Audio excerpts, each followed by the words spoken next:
Hi guys, welcome back to the Last Set podcast. Now, just before we get started, I just need to briefly mention as well that I want to say big thank you to all those who are Patreons of the platform now. And if you do want to become a Patreon, you can. Link is in description. Now, today I'm joined by Emma Plumbley, who recently just took home gold at the IFBB and also took home, was it third at Nationals as well? Yep. So 2 bronze and 1 silver at Nationals in Queensland. Wow. So was this all over the space of like the last few weeks? Well, it started, so like I've been in prep since June, and then recently until I think it was the 26th of October, that was the state show here in WA. Mm-hmm. And then we were at Nationals in Queensland a week later. So yeah, in like the space of 2 weeks. Wow, that's pretty full on. Now, how's the whole getting off the prep been? How's the whole recomposition? Not going to lie, it's been hard. So I think like mentally it has been hard with the whole food cravings and whatnot. But Coach Scott Goebel, my coach, has reassured me that it's okay to, like if you do have a craving here and there, just like have it, but like all in moderation. As long as training is going great and strength is going up, yeah. Wow. So let's give the audience just a little bit of reference. How long have you been currently competing for? So my first show, I believe it was in 2017. So that was O'Mara's here in WA. Wow. Yeah, and then I haven't competed for 3 years after that. I think is that 3 years since 2017? Oh my God, 5 years. It's been 5 years. Yeah, wow. So, and then in 2020 and 2021, I did prep for a show, but then unfortunately COVID took that out. So, yeah, and now we're here. It's taken 5 years. Five years of competing, and now currently we're getting ready because we're going to get ready for the pro card that we're going for next year. Look, that would be the goal. I think that's any competitor's goal is to get the pro card, so you can eventually go to the Olympia, which is like a huge dream of mine, along with many other competitors. But that would be the goal. Fantastic, because I believe it's only about a week or 2 away. For the show? Yes, for Olympia. Olympia, it's close. Yeah, it's getting closer. It's very close. It's just around the corner. Yeah, this is like my favorite time of the year because when you see on social media just like how fucking cut everyone is, just looking so on point and all. So yeah, they're another level. Hey, they are fantastic. Anyway, so let's actually rewind the clocks back a little bit because you've been competing for quite some time. So how did you first start and how did you get involved with it? So basically, my dad's an athlete, so yeah, my dad's a jockey, and my auntie also competes. So I come from like a very athletic family, and then I got into the gym. Well, I've been doing sports for however long I can remember. Got into the gym at 16, and from there I was like, what am I going to do with myself? I mean, the gym is great, but what's the next step? So I got myself a coach, and then we went from there, and I said, okay, let's try to compete.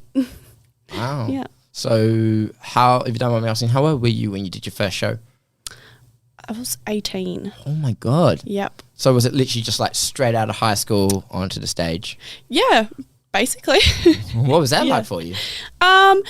The first show was very, very daunting. So it was very nerve-wracking. I've never been put in a place like that before, on stage in front of lots of people, being judged on your physique as well, which can be very daunting to people. But I think the first show was very nervous, and surprisingly the second, no nerves whatsoever. I just loved it.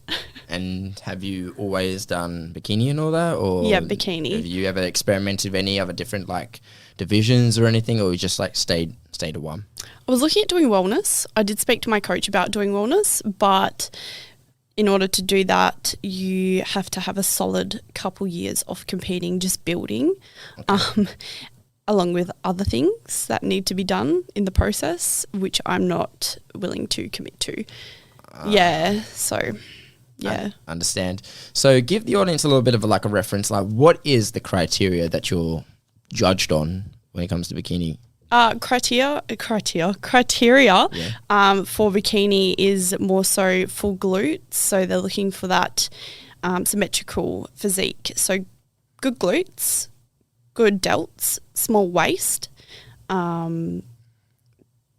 everything basically. But I mean, if you're going to look at like a physique woman, they're very, very muscly. yeah, that's yeah. How do you even describe that, like, without coming off wrong?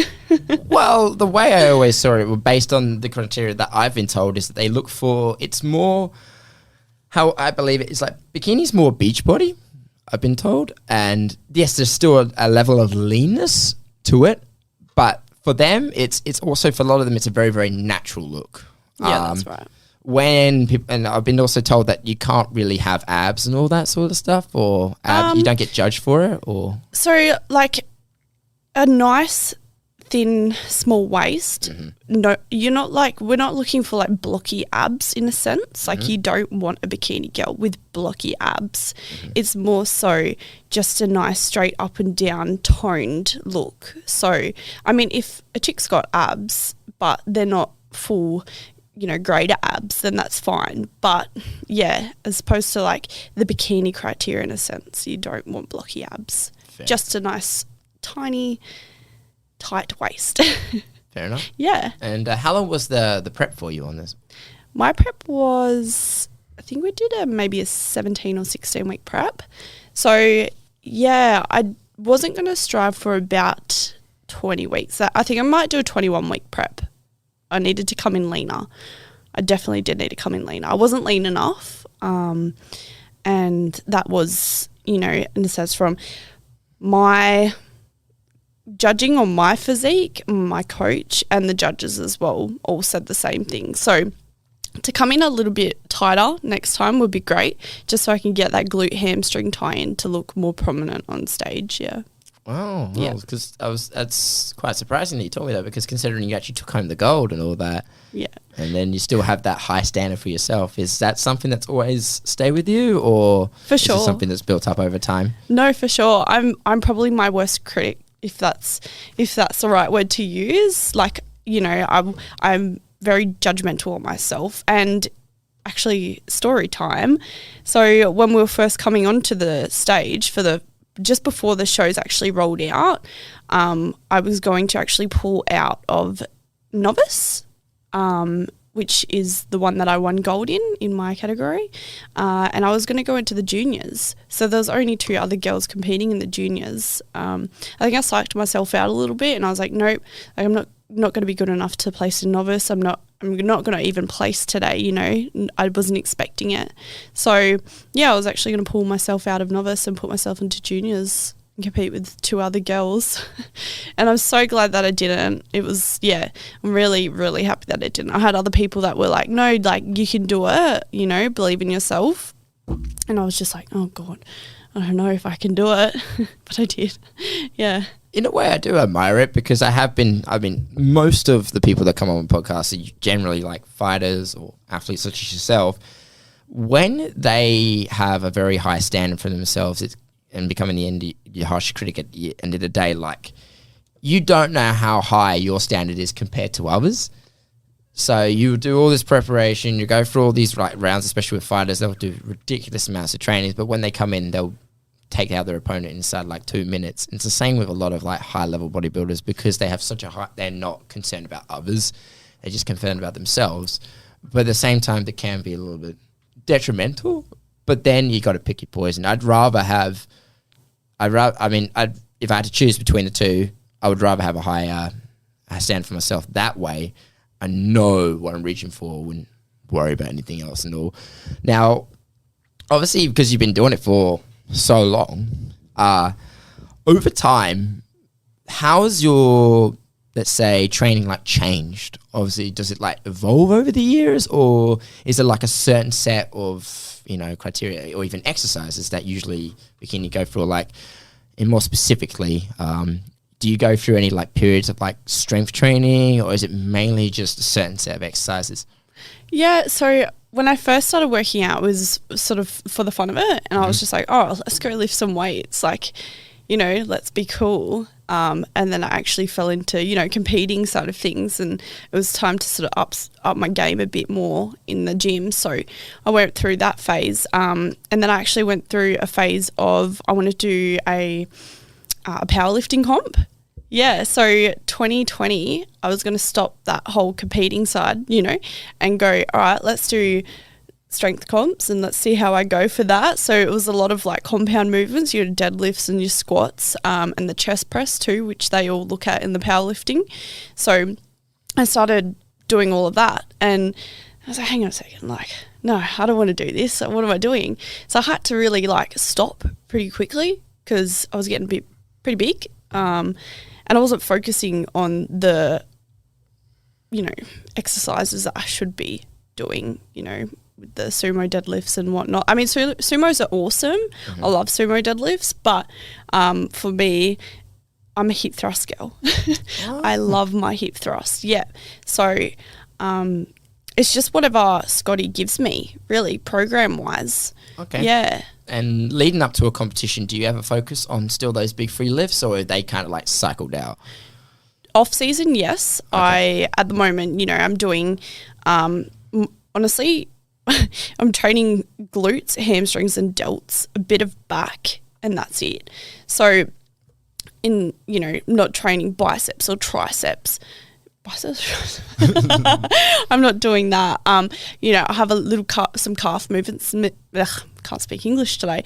Calf movements in there, but yeah, it's more so deadlifts, squats, hip thrust. So during off season, and then when we move into the on season, because my weight for like my strength training at the gym goes down dramatically because obviously I have no energy at the gym, such like calories, you know, tired, cardio, constantly moving. When you're sitting down, you're getting up, you're going for a walk. There's just no relaxation at night. The only relaxation you get is when you go to bed at night and you sleep, and then you wake up and then it's straight back into it. So all of those heavy compound movements get taken out during prep for me. Yeah. They might still be there, but the weight isn't there. Fair point. Fair point. Because like what I'm hearing a lot is, and one thing I've always spoken about as I deeply admire, is the amount of attention that goes to detail, like over the whole preparation. It's really one of the only sports where literally everything counts. So personally for myself, I mean, I do jiu-jitsu. Like there's always, you know, the people coming to the competition, they say, oh, they slacked off on their diet, or maybe they didn't get too much sleep the night before, or maybe they didn't do as much training leading up to it. So you can get away with that. But when you're on a bodybuilding stage, everything is exposed, like right under the lights. Like you can point out who cheated on the diet, who's absolutely exhausted, you know, where it's lacking. Everything is literally there on display, and there's like no escape from it. And the main thing I always tell people, and I love to always ask, is like, how do you fit all of this into your lifestyle? Considering you can let the audience know what you do for a living and all that. Like, what's a typical like work week for you? Oh, a work week for me, honestly, like the past couple weeks leading up to the show were just a blur. Like I cannot even remember for the life of me the week before I actually went on stage.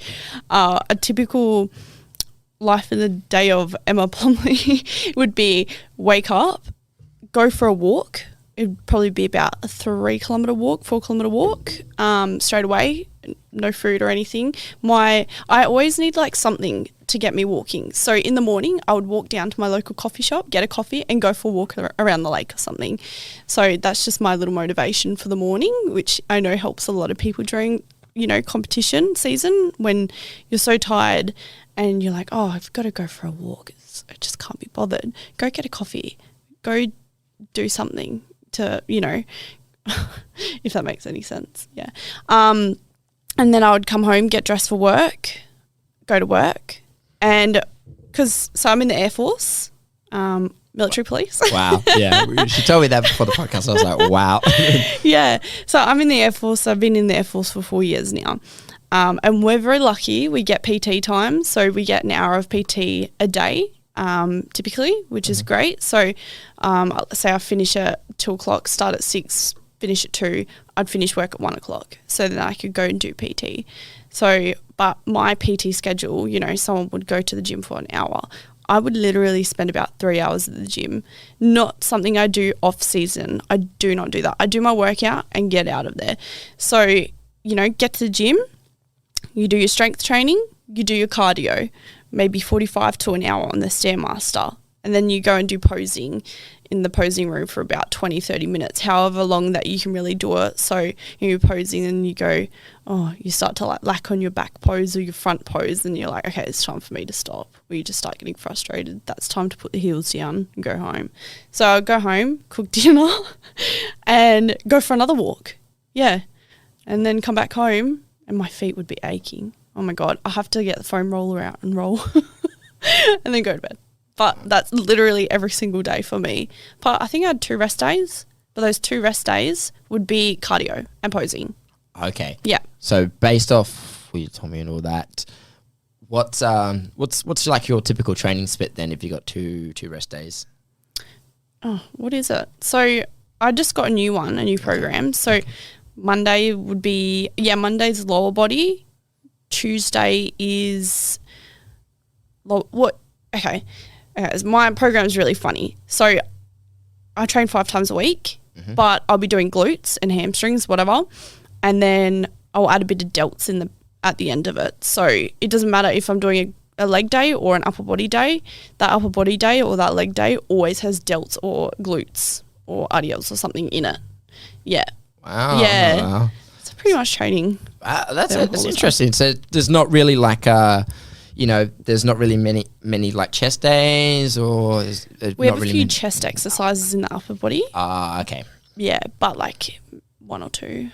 So fair enough. Yeah. So let's just actually revamp back a little bit, because you said that you worked in the Air Force. And that's something I'm quite fascinated by, because I've actually got a lot of friends who are currently in the military themselves or recently just gotten out. How did you like stumble across this? Because you told me, you said your dad was a jockey. Yeah. Your aunt competed. Sorry, what did your mother do? My mum's she was a business owner. So she owned beauty salons. Wow. Yeah. So I could see where the whole competitive nature comes into. Yeah. So that's so true, right? Yeah. Mum beauty therapist, dad athlete. It's funny how we always get a lot of things like that from our parents and all that. I know, yeah. I got a bit of best of both worlds, right? For sure. So how did you get involved in the Air Force and all that? So I applied for the police force twice. So I applied how old was I? 17 and 18, so WA Police Force. Wow, so this was like something you knew you were going to do straight out of high school.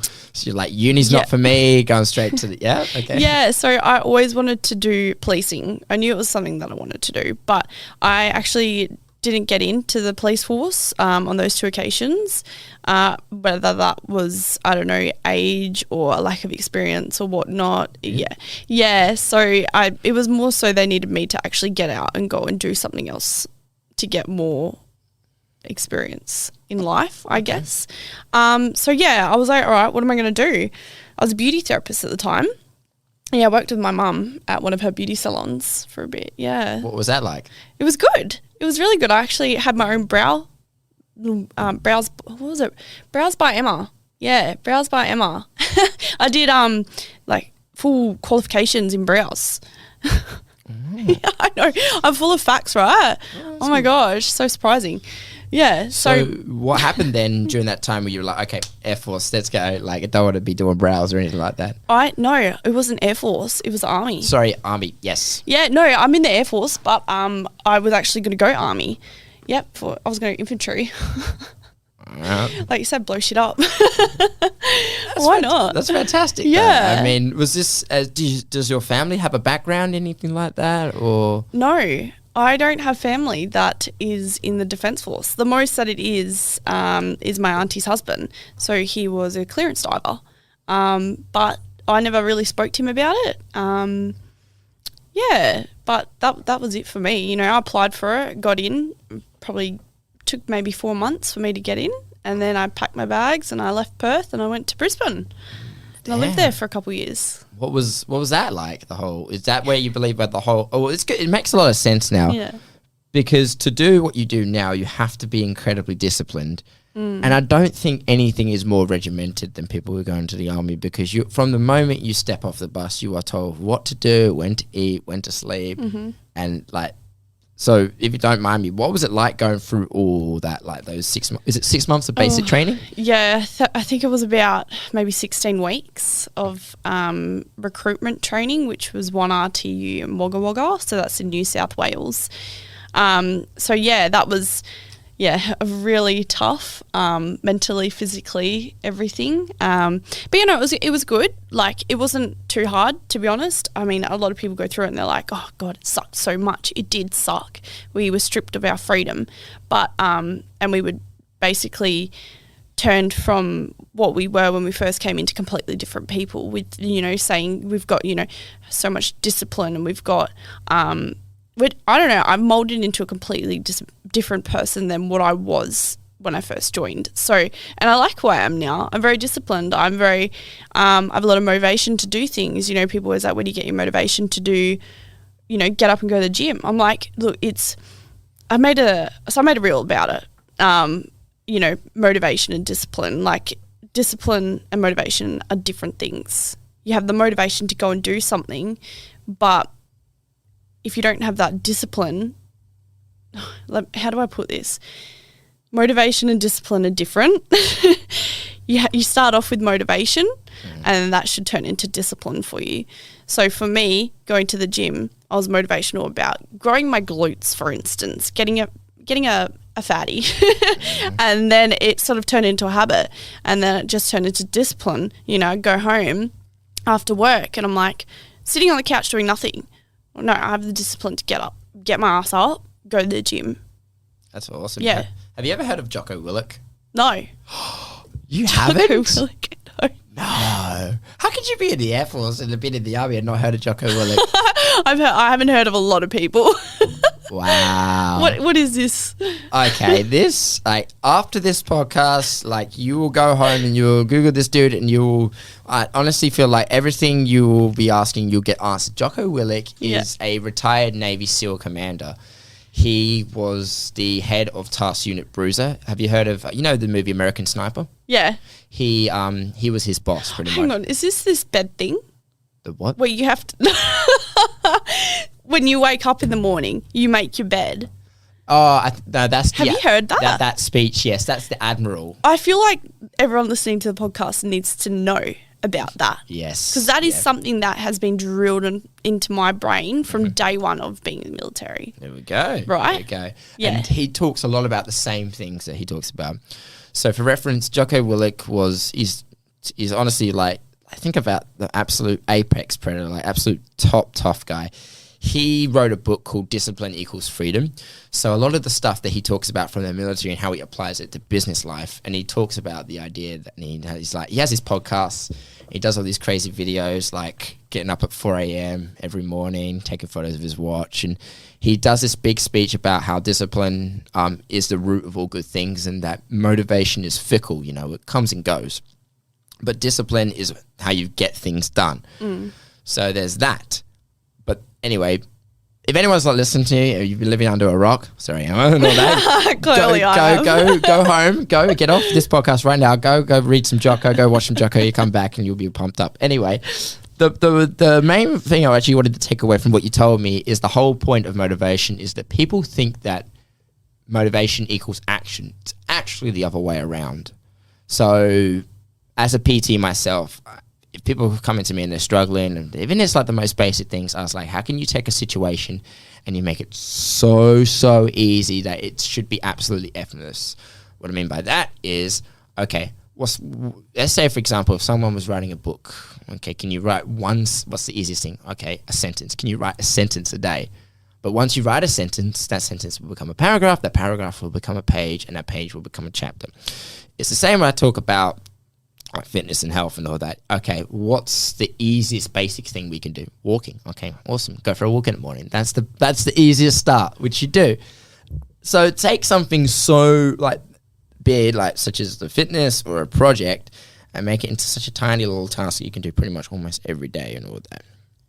That's just a little bit of anyway, steering away from all that now. So you're currently in the Air Force, obviously doing policing. Yeah. So run us through, without getting too much or too critical, like, run us through, like, what's a typical work week for that? Like, is it a lot of out and about, investigating, or? It's a lot of patrols. So it's a lot of what I wouldn't say like what state police do. We do work alongside state police pretty much a lot of our jobs are with the state police. So it's kind of hard to talk about, but a lot of investigations and reports and stuff that need to be made. So, yeah, nothing too hectic, though, in my department, which is good. Oh, so is it a lot of desk work? Yeah. Fair. Patrols and desk work, mainly. Desk work, yeah. Okay. Do you have to do anything on, like, through the night, or is it mainly just entirely through the day? Both. A bit of both. Okay. Staggered shifts, yeah. Wow. It's a good job. It is, yeah. So it's different. It's different to state police, that's for sure. It's different to any job that you can get in the civilian world, and that's what I like about it. It's not a normal job. Fair enough. And we do get to go away a lot, which is great. And we get to move around too. So I get bored of Perth, for instance, pack my stuff up once my posting's over, move to Adelaide or something. Not that I would. Sorry, Adelaide guys. But, yeah, probably back to Brisbane. Fair enough. So have they actually ever sent you overseas or anything like that? Were you ever sent overseas in the army, or? No, I'm not lucky enough to, unfortunately. I mean, shouldn't say that. It's good, you know, when we're not going overseas, it's good. It's a good thing, right? There's nothing too hectic going on. So they stopped people going to Afghanistan, for instance. Yeah, and that's when things were going downhill. But now it's okay. So, yeah. Fair point. But I did go to Exmouth a couple months ago. That was so much fun. If no one's been to Exmouth, go to Exmouth. It is beautiful. Was it like a training exercise, or? Yeah, a bit. So I can speak about it. So next year, I believe in April, solar eclipse is happening over the whole world. But the best place to look at the solar eclipse is going to be Exmouth. So that is going to be the best point to see it. Yeah, in Exmouth. Fair enough. Never been. I never really knew. They do good ribs. They do? Yeah. Is that like your go-to food? Yeah. Is that like? Well, not really. I mean, my go-to food would be, what would it be? A bit of everything. Burgers. I had a burger straight after the show. It was great. Yeah. That's usually a lot of people's go-to as well. Yeah. What do you normally go to? Oh God, I can't think of it off the top of my head. It's in Inglewood. What is it? Burger Urge. Wait, I don't know if it's called Hood Burger. Hood Burger. Hood Burger's the best burgers that you can get in Perth. Oh, well, shout out to them and I all would that. love to see someone try to steer my direction in that, because they won't. My head's not going to turn. Hood Burger. For me, mainly, I know it's so simple, but there's a place I always go to in Canberra called Thugs and Wings. Thugs and Wings? Yeah. I know. It's such a strange name. But they do this amazing thing called a Gucci burger. It's about the most American thing you could ever have. Have you been to Milky Lane yet? No, I haven't. Like, everyone's telling me to go there. I don't know why. What's so special about it, though? The burgers are just the best. They've actually got one called, I think it might be the Kanye West. Kanye? Oh, no, sorry. Kanye burger. Oh, my God. No, Chicanye. Like chicken, but Chicanye. Oh, okay. Okay. I went on a date once, right? Yeah. So I went to Milky Lane with this guy, and I wanted that burger. And do you know how I said it? I'm pretty sure how I said it was, can I get it chicken? He looked at me like, sorry, what? Sorry, what? He goes to Chicanye. I'm like, I'm just going to pack my shit and go.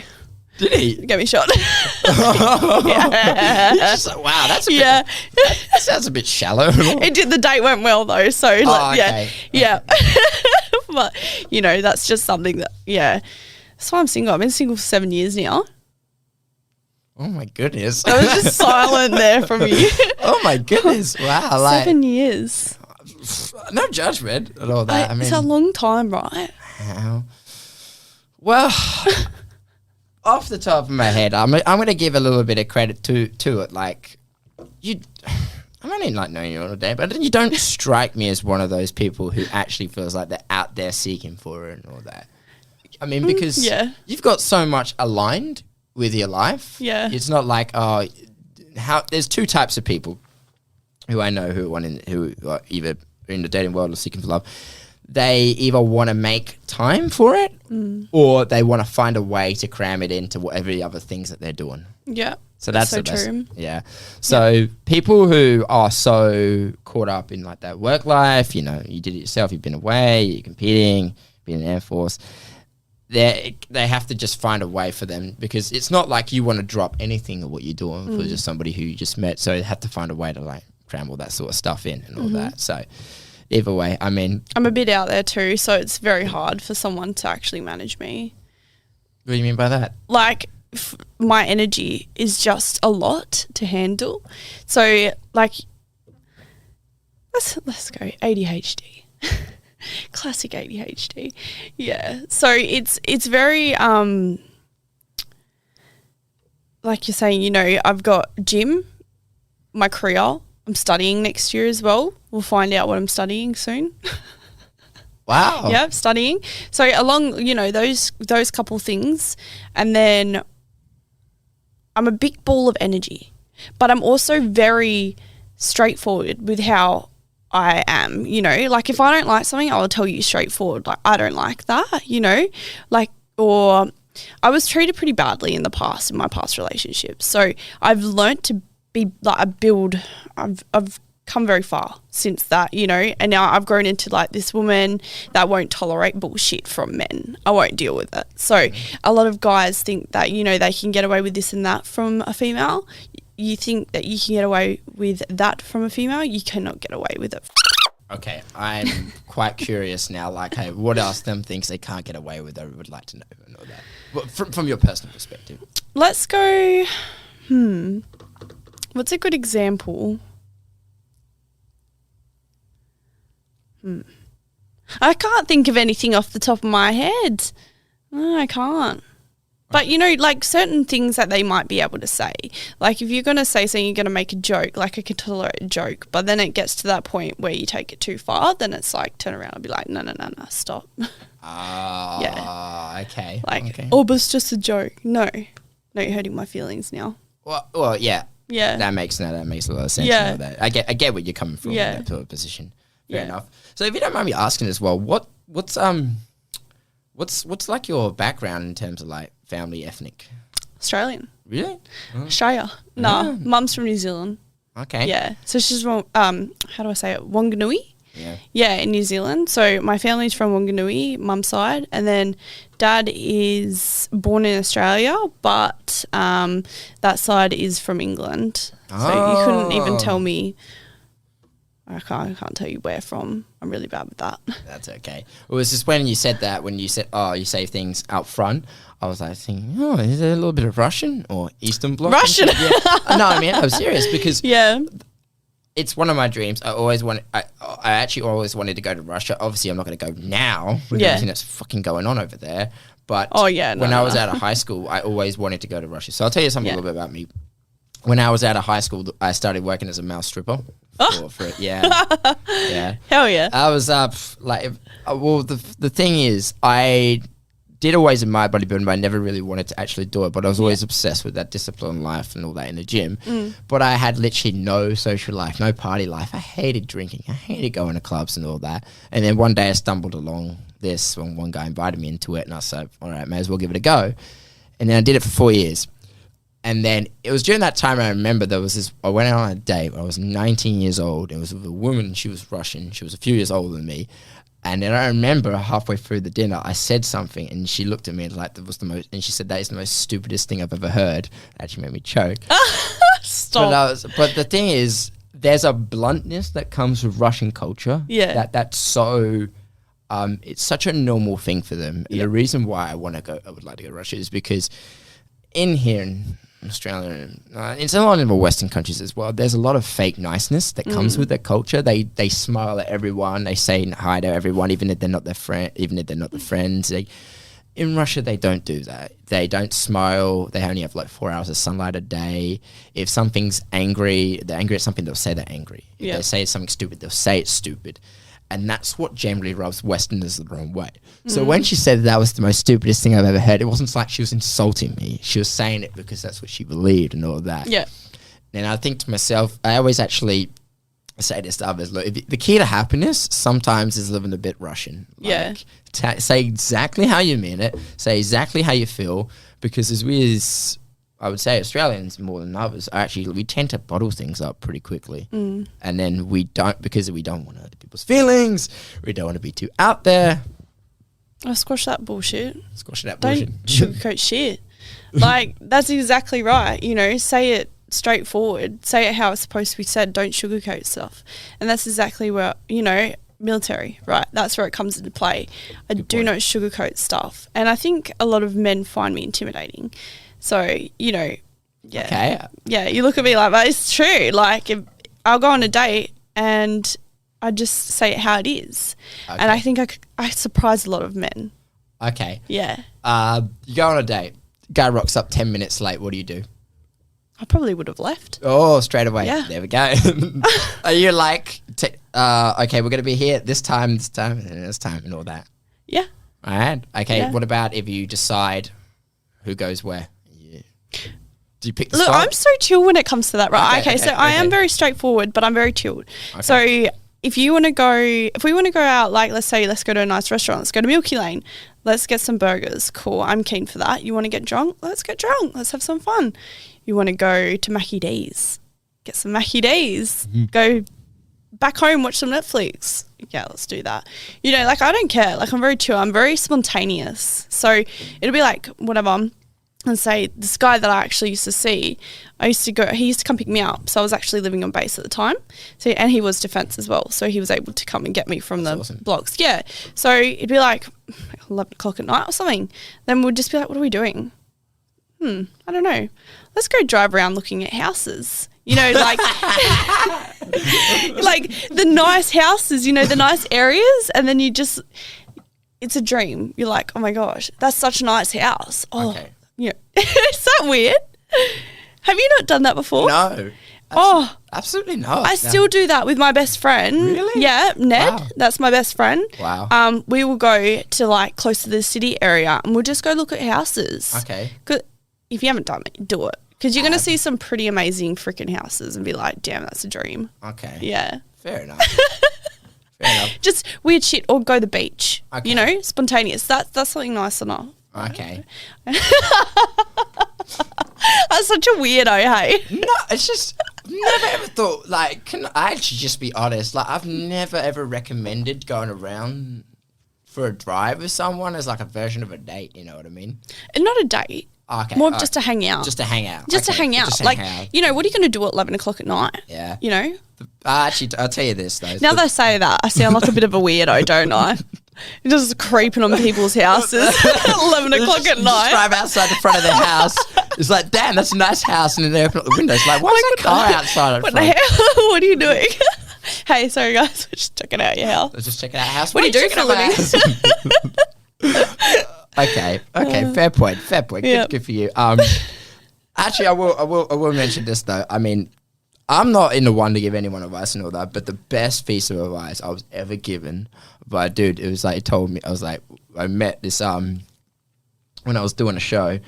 There was this woman. She was actually a professional dating coach. Like, she's like the person who you go to, and she's got like this list of people, and she'll pair you up and all that sort of stuff. And I was like, what is the number one mistake that most people make? It's like they get too invested before the thing's actually gone down. And I was like, what do you mean by that? It's like, there's this new thing that everybody has to do is whenever you're meeting someone for the first time, you always have to go on what they call a 10-minute date. It's like so simple. Yeah, like, because I mean, it's mainly 10-minute date. A 10-minute date. It's the best thing That's ever. great. I got to tell you this. I would love to do that. Well, here you go. So next, it's literally that, because like, it's mainly also for women. Yeah. Like, you think about, you dress yourself up, want to make yourself look nice. You got to plan the time for it.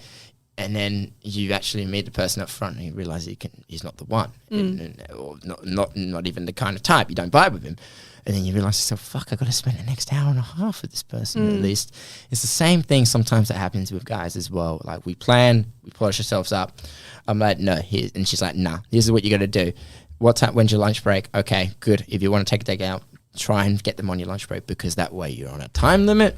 That way you don't have to put any effort into it. You can meet them, and if you like them, then you can do the whole thing, the big thing, or even something so simple like walking a dog. I was like, generally, because then she's like, well, if you don't like them, if they don't like you, then not who's going to hate your dog? Yeah. Oh, yeah, and like another one tip for advice for the girls out there: you go on a date with a guy, and don't let them pay for your food, right? Ooh. Do not let them pay for your food. You're the first woman who's ever said that. No, really? because seriously, like this is going to get real deep. Okay. But for me, I realised if I let a guy pay for my food when I go out for dinner with them, and then they want me to go back to theirs, whatever, to watch some Netflix or something, I feel bad if I don't go.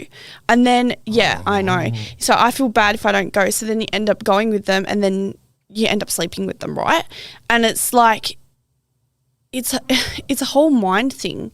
So because they paid for my food, I feel like I need to go back with them to watch a movie, and then you end up sleeping with them, and then you're like, far out, I wish I didn't do that, because now what is there to look forward to, right? This is a younger Emma, so this is what I've spent time reflecting on. So I do not let guys pay for my food unless I have been out a couple times with them. I always ask to split the bill, or I'll pay for it.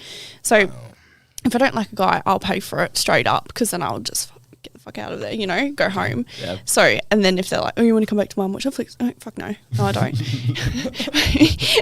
If it's a guy that I'm like, yeah, he's cute, maybe I'll be like, okay, let's go do something else. But don't ever go back to a guy's house on the first date, because that will lead to something. And then from guys that I'm very open about this with guys, my guy mates, and I'm like, what am I doing wrong? I said, don't sleep with him on the first time that you meet him, because don't even kiss him. Okay. You don't kiss on the cheek like old times, right?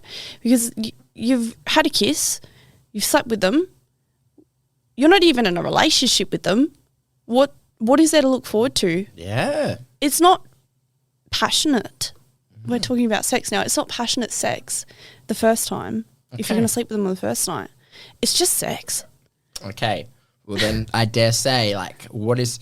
This podcast episode's turned to a dating podcast. I know. Well, that's awesome. I can talk for days about it. Okay, that's well. I know it's a weird thing, but is something like this ever? You told me you've wanted to do this before we came on, but has setting up something like this ever? Have you ever considered doing something like that? I have. Yeah, I have. My one of my best friends, she has a podcast with her sister back in Queensland. I'm pretty sure, so her name's Jessica Johnson, and her sister's Beck Johnson. And I think it's sisters, not twins. So that's their podcast. And they talk a lot about IFBB competing, relationships, like Jess is studying psychology. So it's very interesting to listen to. I love their podcast. And I don't know, maybe if I was living in Queensland, I'd see if I can get on with them. But now I'm over here in Perth, so I'm like, all right, what am I going to do? Like, I'm a good talker. That's it. Yeah. Sure. So if you don't mind me asking this, I'm wildly curious. Like, what are the red flags for you off the first day? Like, what are some things I'm like, nope. Oh my God, that's so funny. Ask me. Okay, so I'm going to throw myself out there. I'm on Hinge. Have you heard of Hinge? I've heard of Hinge, yeah. So I'm on Hinge, and this guy, he messaged me the other day, so I messaged him back. And one of his comments were, what is red flags for you? She's pulling out her phone, by the way, guys. You got to listen to this. Please. You have to listen to this. It is the... there's this Instagram page I like to I follow. It's one of my favourite pages. It's called Name and Shame. Yeah. Oh, sorry, not Name and Shame, but it's called Shame of Tinder. And it is like the worst Tinder comments ever. Like the worst things that people saw they submitted. And oh my goodness gracious me, like these things, like, It's horrible. I had a guy ask me on Tinder I'm also on Tinder. I had a guy ask if he could snort cocaine off my ass. I was like, I'm not a drug person, so no. Unmatched. Straight away. Red flag. Was that like the first thing you said? Hey, that was no the hi. first thing that he said to me. No hi. No. Hello. Not even a hello. Day. So snort cocaine up your ass. Yeah. I was just like, this guy's catfish. Oh my God. All right. So what did I say? All right. I said, a guy that uses filters on his stories to alter the face, you know, like, so if a guy's taking a photo and they've got that full like Instagram filter or something and they send it to you. But what about the big mouth one? What's wrong with that? I love that big mouth one. Look, the funny ones are fine. But when it's like makeup kind of looking, okay. Do you know what I mean? Okay, yeah, I feel you on that one. 2, talks about themselves and don't listen to you. I hate that. Okay. I really freaking hate that. Yeah, okay. You're having a conversation with someone and all they do is talk about themselves and you're like, can't get a word in. Fuck, does my bloody head in, right? Tries to sleep with you straight away. That's number 3. That's what we were just talking about. Don't do it. It's not worth it. 4, only sees you when they want to see you and not when you want to see them. I have experienced that so much. Really? Yeah. Okay. So if I ask them, do you want to hang out tonight? What are you doing? Mm-hmm. They're like, oh, no, I'm busy. But it's always on their account, right? Oh, yeah. So do you want to hang out? Oh. Yeah. I think the most appropriate response to go with that, they would say, hey, I'm busy tonight. However, they're still answering your question. They know they want to hang out. I can do Tuesday night, Thursday during the day or whatever. Yeah. That's what I always say. Like, no, when I say to my friends, if they want to do something, I was like, no, sorry, I cannot do tonight. I've got whatever tomorrow. I can do next week though, and I'll pencil it in for you and all that. Yeah. That's how you can tell if someone's interested in you. Boom. If they put the time and effort into you. If they only have like, you know, the time and effort for them that they want to see you, not when you want to see them, they don't like you. It's pretty straightforward. Mm-hmm. Doesn't have banter or just too serious. So we're not like into like those super like stoic guys, you know? Look, I can't. I've been on a date before. I went on a sushi date with a guy in Brisbane and it was the most awkward thing of my life. We were eating in silence. Mm-hmm. Yeah, you feel the cringe, right? Oh my God, I wanted to yeet out of there. And then he had the guts to ask me to go back to his after. Yeah, so I said no, bye. Okay. I'm going home. Isn't a family person. Family is everything to me. So if, you know, I mean, you don't have to be a family person. You could have circumstances where you might not have family or whatever. That's fine. And in defense, I come across that a lot. People that don't have family in the same state. So they're just by themselves. That was me in Brisbane. But I'm a big family person. So I like someone have a good relationship with their mum and dad. Okay. Yeah. I mean, they don't have to, but there's reasons, you know. Not ambitious. I'm such an ambitious person. Good. Huge career, IFBB, everything that I do, I'm ambitious. Yeah. If I want something, I'm going to get it. I don't want someone that's just going to sit on their ass and be like, oh, I wish I'd, had this, but they don't do anything about it. It's like, yeah. It's good to know what you want. That's important. That's what I tell people. Like, whenever I've got buddies of mine who are currently going through the dating scene, and I tell them like, well, mate, you got to be very clear about what you want, but you also have to be very clear about who you are, because if you're here's the nice thing, you know Andrew Tate, right? Yes, you hear about him and all that. Yeah, I'd love to push him off a cliff. Really? We hate him that much? Yeah. Okay, cool. Well, I'll tell you a good thing that he said, though. He said the first thing you need to do, there's a few things you need to do before you ever go dating. First thing you need to do is you know exactly what you want, focus and tell yourself how much, focus on your career. Hang on, sorry. Is he the guy that is rude to females? Is he that, or am I thinking of someone else? I wouldn't say he's rude to. The bald one with the sunnies that calls chicks out. Yeah. Yeah? Yeah, that's Andrew Tate, yeah. Oh, okay. Do you like him? I am a big fan of him, but I don't agree with everything that he says. Yeah, when for background, guys, he's a world champion kickboxer, and I would say he's one of those like pinnacle of male masculinity. Like and obviously he's a billionaire. He's had some interactions with gangsters. He's up there in terms of, but when he talks about things like, if he stepped away from talking about women, I believe he would probably be one of the most respected men on the planet, because I idolize him for, I was a fan of him when he was a kickboxer, because obviously this is a fighting podcast. Yeah. When he talks about men being disciplined, when he talks about boys turning into men, and that they have to grow the fuck up, how men have to become disciplined. And one of the main things I just want to refer into, okay, so the 3 things a man must do before he even considers going out into the dating scene is, 1, he has to fix his health. That's the number 1 thing. Because if you can't take care of yourself, how can you expect to take care of someone else? Oh my God, that's so true. Yeah. Second thing he should do is take care of his business or take care of his work. Because if he can't expect to provide for someone, if he can't provide for himself, how can you expect to provide for another woman? And then the third one, which I think is a little bit hard, some guys do it, some guys don't, but you have to be willing to actually defend yourself and all that. And if you can do all those 3 things, then he says go into the dating world, because the age of fakeness will always come out. Like if you say this, this, and this, and you lie, eventually she will find out what kind of person you are. Yep. So that's why I believe, like, guys, I'm always saying to this, don't worry about dating. Okay, first thing first, how many times a week you go to the gym? Oh, I'm going in once. No, bump it up 4 times. Okay, how are you doing in terms of money? Make a little bit. Okay, work your ass off next 6 months, then consider dating. And then when they do that and they're so focused on themselves, then I believe the women come to it, because if you focus, I think it's like the more you focus on, sometimes when it comes to dating, the more you focus on it, the more further away you get from it. But the more you focus on yourself, the more things that are attracted to it. Yeah, that's so true. Yeah, you've got to have like yourself in order before you actually, correct, start dating people. I completely agree with you on that one. Yeah. Okay. We don't actually have a lot of time left, but I did want to, since we talked about red flags, what are some green flags for you based off those ones other than the ones I just said? The opposite to them, I think. Okay, how about this? You go on a first date, what are some green flags from the guy? I think a guy that makes eye contact with you. They make eye contact with you because that means that they're interested in you. Do you know what I mean?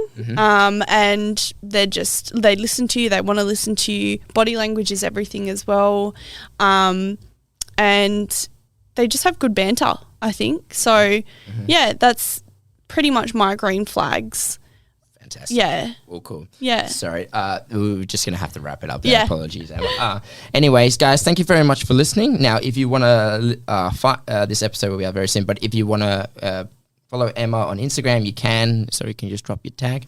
Yep, it's M Plumbley ___. Awesome. Lovely. But just find me at Emma Plumbley. Fantastic. Well, thank you very much for coming on to the podcast, and thank you very much for being very open as well. When it comes, I got to admit, when it comes onto these episodes, it's normally we just talk about bodybuilding, talk about career. So I appreciate you opening up. Yeah, of course. And guys, thank you very much for listening. You can follow us and don't forget to subscribe. And then, of course, guys, if you want to become a Patreon, link is in the description. All donations are much appreciated. Thank you very much for listening, everybody. And that is game.